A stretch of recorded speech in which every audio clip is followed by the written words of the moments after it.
മണപ്പുറം വയോജന ക്ഷേമ സമിതിയുടെ ഡോക്ടർ ബി.ആർ. അംബേദ്കർ സ്മൃതി പുരസ്കാരം നിയമസഭാ ഡെപ്യൂട്ടി സ്പീക്കർ ചിറ്റയം ഗോപകുമാറിന് സമ്മാനിക്കും. 15,000 രൂപയും പ്രശസ്തി പത്രവും മൊമന്റോയുമാണ് പുരസ്കാരം. ജനുവരി 31 വലപ്പാടുള്ള നാട്ടിക ഫർക്ക റൂറൽ ബാങ്ക് ഹാളിൽ വൈകിട്ട് 4 നടക്കുന്ന ചടങ്ങിൽ പുരസ്കാരം സമ്മാനിക്കുമെന്ന് സി മുകുന്ദൻ എം.എൽ.എ. വാർത്താസമ്മേളനത്തിൽ അറിയിച്ചു. സമിതിയുടെ മറ്റു പുരസ്കാരങ്ങളും പ്രഖ്യാപിച്ചു.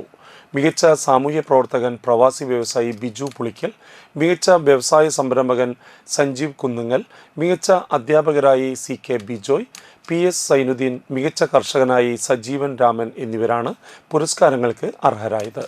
ഇവർക്ക് 10,000 രൂപയും മൊമന്റോയും നൽകും. ചടങ്ങിൽ ഭക്ഷ്യദാന കിറ്റുകൾ E.T. ടൈസൺ M.L.A., ചികിത്സാ സഹായം VR. സുനിൽകുമാർ M.L.A., പുസ്തകങ്ങൾ ഡോക്ടർ KK വിഷ്ണുഭാരതീയ സ്വാമി എന്നിവർ വിതരണം ചെയ്യും. സമിതി ഭാരവാഹികളായ Lal കച്ചില്ലം, PSP Naseer, Bijoy PS, Manikandan KS എന്നിവരും വാർത്താസമ്മേളനത്തിൽ പങ്കെടുത്തു. നമ്മുടെ മേഖലയിൽ നാട്ടിക മണ്ഡലത്തിൽ നമ്മൾ നടപ്പാക്കണമെന്ന് ആലോചിച്ചിട്ട് അതിൻ്റെ 14ാം വാർഷികമായിട്ടാണ് നമ്മൾ ഇതിൻ്റെ പ്രവർത്തനം ആലോചിച്ചിട്ട് അതിൻ്റെ വാർഷികം കൊണ്ടാണ് ആലോചിച്ചിട്ടുള്ളത്. ആ വാർഷികവുമായി ബന്ധപ്പെടുത്തി നമ്മുടെ സർക്കാരിൻ്റെ നമ്മുടെ ഡെപ്യൂട്ടി സ്പീക്കർ ചിറ്റയം ഗോപകുമാർ വന്നതിൻ്റെ സമാധാനം നടത്തും. ഏറ്റവും ഫസ്റ്റ് കൊടുക്കാൻ നമുക്ക് തീരുമാനിച്ചത് 15,000 രൂപ, 15,001 രൂപ അത് കൈമാറും.